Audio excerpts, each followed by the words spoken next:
And welcome back to SA Sports Show.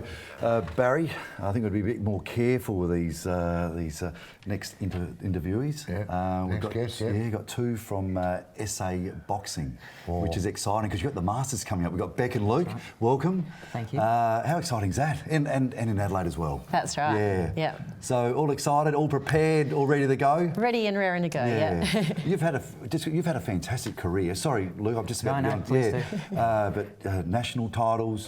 WA titles, you had South Australian titles, and you only started at the ripe age of 35. That's right, yeah. Wow, how did you get into the sport? That's what I was saying. Yeah. Unbelievable. Well, my dad boxed in the army, so that's how I got into boxing to start with. But I played netball, and then I played a little bit of lacrosse for a little bit, and then started boxing.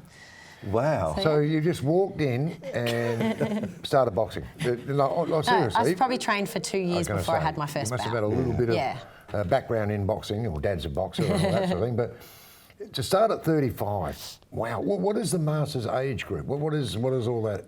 If I wanted to start, I mean, I'm just over 35. Just got it.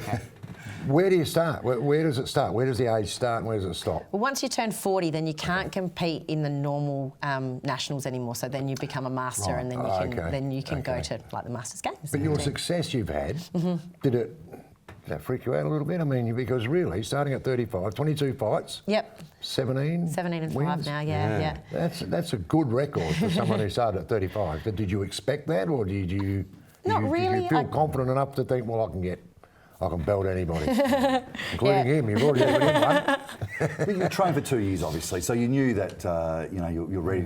Obviously, very well prepared for 2 years of training, and then away you went. I actually watched some of your fights over the last couple of days, and wow, you throw some punches. I reckon I was watching about a minute of your fight, and it was, I was getting to 50, 51, 52, 53, 60, 60. I couldn't believe how many punches you threw in such a short period of time. Yeah.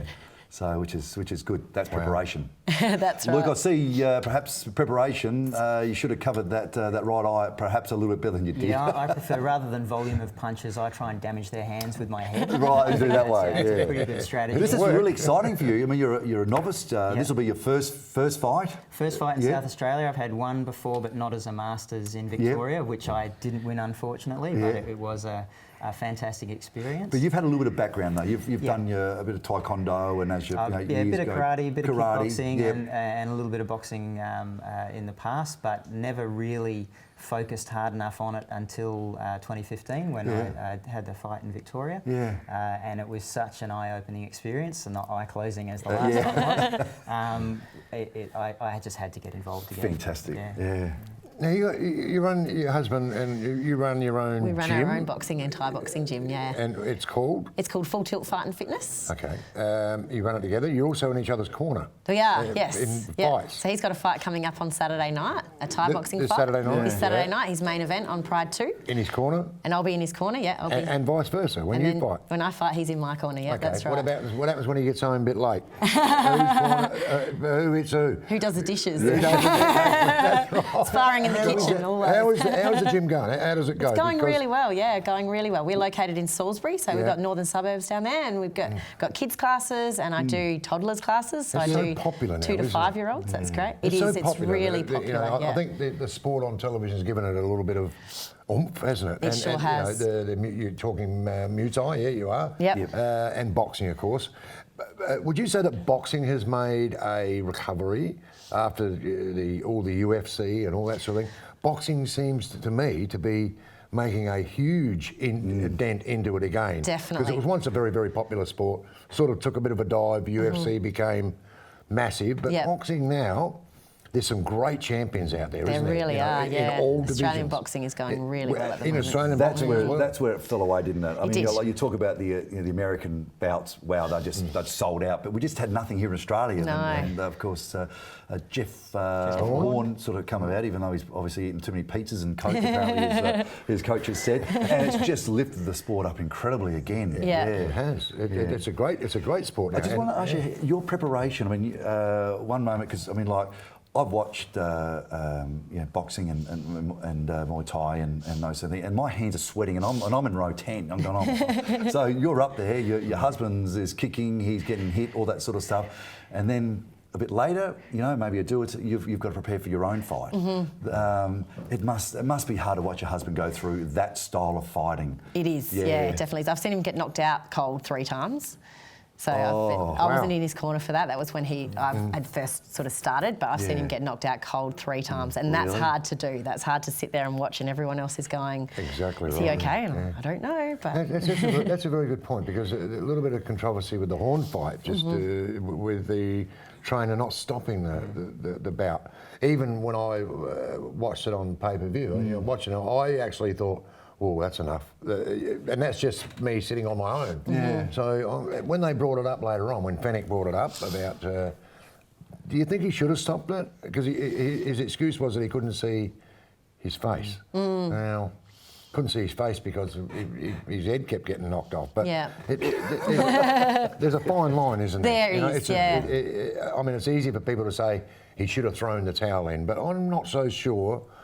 Because Horn's come back before after being belted a couple of times. And that's it as well. Right. So you've got to keep that in consideration as well. His record states that he comes back. Yeah, Exactly. and that's one of the things that I love about the sport that we do, is that it doesn't really matter. You might be the least skilled boxer in the ring, but you might get a lucky punch and you might knock the other person out. So anything can happen. Anything can happen. So do you have a hero? Do you have someone that you look up to? My favourite boxer that I like watching box is Vasyl Lomachenko. Oh, okay. Yeah, Ukraine boxer. Yeah. Lefty. I'm a left-hander. Well, so he I'm a just fought, southpaw. didn't he? He did just recently. Luke Campbell. Yes. Yeah. He Which was a gold medalist massive, as well. massive Olympic gold medalist. He was. From London. That was a great fight, wasn't it? I watched that fight. I watched that fight. And looks the same. Vasyl Lomachenko. Yeah. He's a brilliant fighter. Cleanliness of technique, his innovation of his footwork and his movement. You take that into your bout as well? Do you think that's... Oh, yeah, I move just like him. Just like him, yeah. So do I. He's a southpaw like Beck is, Yeah. so it's very different for an orthodox like myself to replicate that, especially with my age and lack of experience. But you do find yourself watching people like that and trying to bring some of their game into yours. I saw some photos of you too, by the way. You're looking pretty fit and pretty sharp. So take that suit off. You might be looking like Clark Kent at the moment, but I reckon there could be Superman under there. So well, I'm going to revive fitness down on Marion Road down south, and getting really good support, not just from the coach there, but all the guys that are there. Even the guy that did this to me, they give you really good feedback on where you might be falling down, where you're doing well, and they definitely keep you fit. So now to October, what's the preparation like? So I've got a fight coming up in Victoria on Sunday. Oh, okay. So that'll be like a lead-up bout for that, and that's the after Fit Life hubby's Cup. fight on the Saturday night. Yeah, he fights on the Saturday night. Then I get on a plane at 6 o'clock to go to Melbourne, and then I'll fight that day, and then fly back home that night. Okay, so you fly to Melbourne on the red eye. On Sunday morning. It will be Sunday afternoon by the time I fight. Yeah. Oh, okay. So you fight in the afternoon. In the afternoon. Well, it's still not an easy thing to do. Not an easy thing, no. Especially you know who you're fighting. The night before you. And my husband's the main event, so it'll probably be about 11:30. Do you think maybe I'll get someone else in the corner just for I'll have 2 people helping me in the corner as well. It's a long night. It is, and hopefully he doesn't get cut. That's the thing, because then he'll have to get stitched, and then all kinds of stuff. Do you know who you're fighting? You know who you're fighting Sunday? I'm fighting a girl from New Zealand. Oh, okay. Yeah. Do you know much? Liz Ryan. I think she fought a South Australian lady in the Masters Games in Queensland last year, so I know a little bit about her. She beat a lady that I know here in South Australia in a split decision. Do you think you could beat the lady she's talking about? I think I can, Yeah. I think I So can. will you go in and don't be bashful here, but will you go in favourite here? I don't know. I've had more fights than my opponents, so probably from an experience point of view. But you never know. There can always be someone out there who's been training harder than you or been working harder than you. So doesn't look like there'll be too many. By the way, Thank you. do you know who your opponent will be in October? probably Klitschko. won't know until, oh God, I hope not. Give me a step ladder, I'll have a crack. But no, it's quite possible that I won't know until the day that I'm fighting, where there's kind of a mass weigh-in on the first day, and then they kind of sort out. And your strength is, I mean, obviously very fit. I don't know who's listening. I don't know if I want to say. Yeah, that's fair enough too. Yeah, leading with your head, obviously. That's been good like for it's you. a hard head. Yeah. I probably hit harder than most people my size. Yeah. And aggressive, quite aggressive. That's good. Yeah. Which I might need to dial back a little bit. Is that right? So, Beck, I've got to ask you, Yep. would you run your gym for kids as well, Yep. and toddlers and all that sort of thing? What are parents looking for? What are they looking for? Are they looking for the kids to be able to protect themselves? Are they looking for discipline, which would be a major part of it, I would think? Yep. What are they looking for? When mum and dad bring in little Joey? Most of the time it's confidence. Most of the time kids are just lack a little bit of confidence. They just don't really know how to stand up for themselves and how to hold their ground and be able to sort of even just talking to other kids or other adults. I think that's one of the things that I noticed straight away. As soon as kids start coming regularly, then they build that confidence. And then we teach a lot of discipline. So we make sure that the kids that train with us, they make sure that they know when they're listening and that they're not talking when they're listening. They don't hit the bags when they're not supposed to hit the bags. We have a lot of rules and we make sure that all of our kids are really diligent with the rules. And the major thing too is that, you might get one that comes in that is really good, is really good, is to be able to tell that kid when and where to use it. Yeah, that's right, I think that's exactly. the main thing. You can't just go out and start belting people. No, we have a because you rule go at our to gym where we tell all the kids when they come in that we only fight in the gym. We only do boxing in the gym. I've had 22 bouts and every single one of them has been between the ropes. My husband's had about 38 fights and every single one of them has been between the ropes. So where they belong. Where they that's belong. right, exactly. When you've got someone that's skilled, that's doing the same thing, you've got a referee and there's the safety of Barry the boxer. Rickles not like that at all, actually. You know what? Out of an hotel. Have you ever, no. Have you ever joking. been in the ring? Yes, I have, yeah. You have been in the ring yeah. in a fight?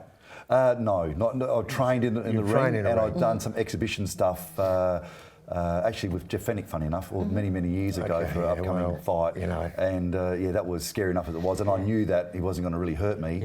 But I got one in accidentally at the start, and then I thought, I hope he doesn't get me here. And right at the end, I mean, he must have been counting the seconds down, just went bang, and and he just said a little even upper. Okay, and we had a drink, and it was just a little exhibition thing that we've done. I had 4 bouts. Oh, is that right? In the army, Oh, right, okay. For 3 wins and 1. I'd be too nervous. I couldn't do it. Well, it's the most unbelievable physical thing I've ever done. But I had 3 wins and 1 huge loss.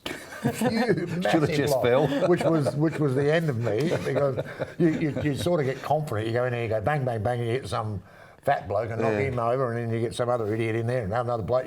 All of a sudden, I'm going to be the world champion. And then I got a guy called Bradley Baynett, who turned out to be a Golden Glove, and he used me for practice for 3 rounds, and he just punched the living you know what out of me. You thought that's enough? It murdered me, and I thought, maybe this is not my game. Not your game. No. Maybe this is not my game. When I got out of hospital. It's a tough gig to be in there, so congratulations to you. Good luck. Thank you very much. To both of you guys. Thank you. Good luck to you. Masters in October in Adelaide. Yep. Fantastic. All the very, very best. Thanks for coming in. Thanks very much. Good luck, We're back guys. after the break. Good luck. Thank you. Thanks.